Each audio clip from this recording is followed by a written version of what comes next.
اتراکھنڈ سرکار نے UCC لاگو کر دیا ہے، کیسے دیکھتے ہیں؟ یہ تو بہت پہلے سے بات چل رہی تھی. چیز یہ ہے کہ مسلمان اور اس کا مذہب یعنی اسلام کوئی نئی چیز تو ہے نہیں. یہاں یہ جو 1300-1400 سال سے جب سے اسلام ہے، تقریباً اسی زمانے سے یہاں یہ مسلمان بھی ہیں، اور سینکڑوں حکومتیں گزرتی چلی گئیں. راجہ مہاراجہ کتنے گزرے ہیں، سب چلے گئے. پھر اس کے بعد مسلمانوں کی حکومت آ گئی، پھر وہ حکومت ختم ہو گئی. پھر اس کے بعد انگریز کی گورنمنٹ 2-2.5 100 سال یہاں رہی، اس کے اندر بھی کوئی چیز نہیں ہوئی. پھر اس کے بعد ہماری حکومت آ گئی، ہماری حکومت کے بھی 75 سال گزر رہے ہیں. ملک کے اندر کوئی پریشانی نہیں، کوئی چیز نہیں ہے. آج کون سی چیز پیدا ہو گئی کہ وہ کہتے ہیں کہ ہمیں یونیفارم سول کوڈ کی ضرورت ہے. ہم یہ سمجھتے ہیں کہ یہ صرف وہی کہ جو ملک کے اندر اس وقت ہوا چل رہی ہے، یعنی ہندو مسلم تفریق کی، یہ اسی ہوا کا نتیجہ ہے. اور وہ یہ سمجھتے ہیں کہ ہم اس طرح سے اسلام کو ختم کر دیں گے. مگر میں کہتا ہوں کہ مجھے کوئی اس سے مایوسی نہیں ہے. میں تو یہ سمجھتا ہوں کہ پوری کمیونسٹ کی طاقت یہ سمجھنے لگی کہ ہم اسلام کو ختم کر دیں گے، لیکن وہ خود ختم ہو گئے. ان کا ملک ٹکڑے ٹکڑے ہو گیا، اور اسلام تو اپنی جگہ پر باقی ہے. جن مسجدوں کو انہوں نے ختم کر دیا تھا، تالے لگا دیے تھے، انہیں مسجدوں سے میں گیا ہوں ازبکستان، تاجکستان. میں نے دیکھا کہ انہیں سے پھر اللہ اکبر اللہ اکبر کیا آواز آ رہی ہے.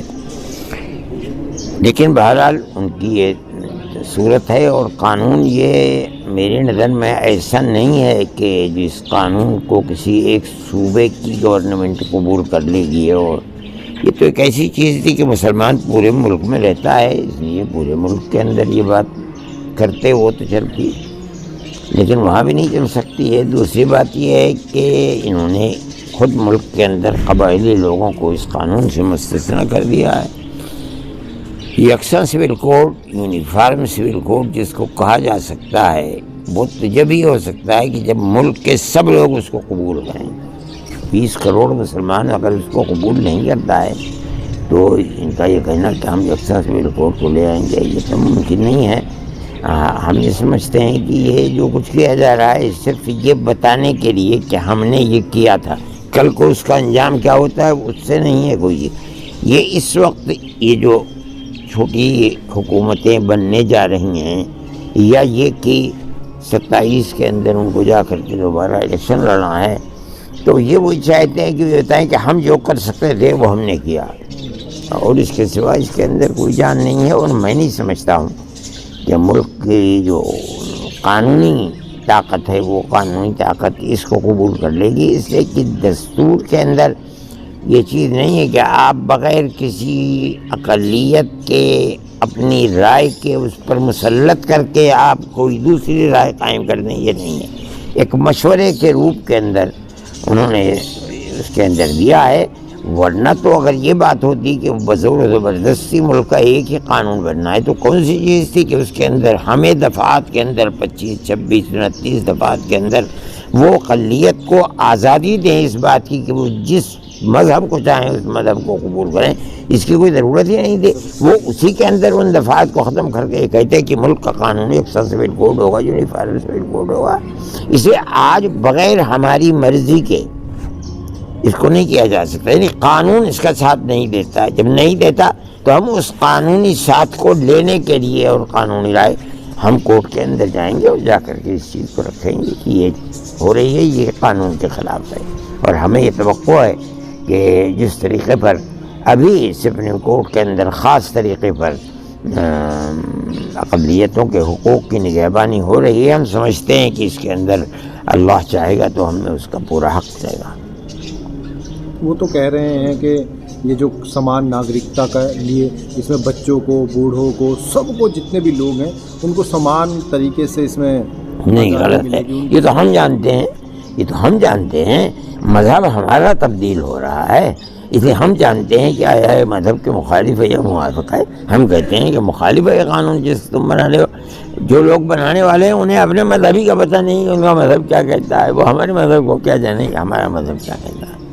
اس لیے ہم تو خاموش تھے، انہوں نے پہلے بھی پارلیمنٹ میں لا کر کے طلاق کے قانون کو وہ کیا تھا۔ اب ہم جائیں گے، اوپر والا چاہے گا تو اس قانون کی بھی تو مخالفت آئے گی اور اس قانون کو بھی صحیح کیا جائے گا، اور جو اس وقت کی بات ہے یہ بھی صحیح ہو جائے گا۔ تو اس سے پہلے اس کو لے کر نینی تال ہائی کورٹ کی طرف کرو؟ یقیناً ہم یہ چاہیں گے کہ نینی تال کے اندر بھی ہائی کورٹ میں جایا جا سکتا ہے اور سپریم کورٹ میں بھی، اس لیے مسلمان تو ہر جگہ موجود ہے، اور یہ ایک جگہ ہوا ہے تو اس کو اگر خاموش رہے تو دوسری جگہ بھی چلیں گے، اتنے ہم اس سے پہلے کہ دوسری جگہ جائے۔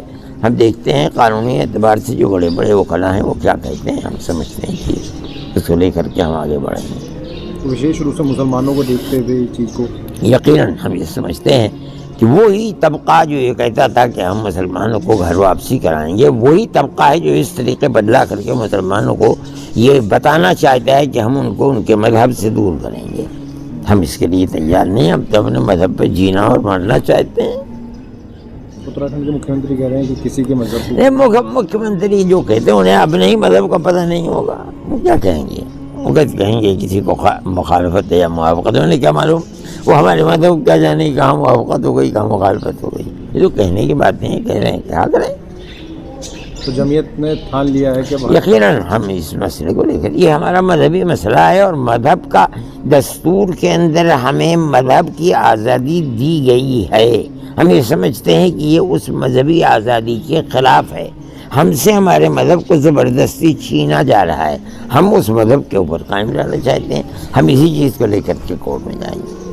تو باقی جو راجیہ ہیں اگر وہاں پر بھی پھر تو یقیناً اگر یہاں چھوڑ دیا گیا تو وہاں بھی ہم یہ سمجھتے ہیں کہ یہ قانون ایسا ہے ہی نہیں کہ جس کو کوئی یعنی اسمبلی اس کو اپنا لے اور صوبہ پکڑ کر کے بیٹھ جائے، یہ نہیں ہو سکتا ہے۔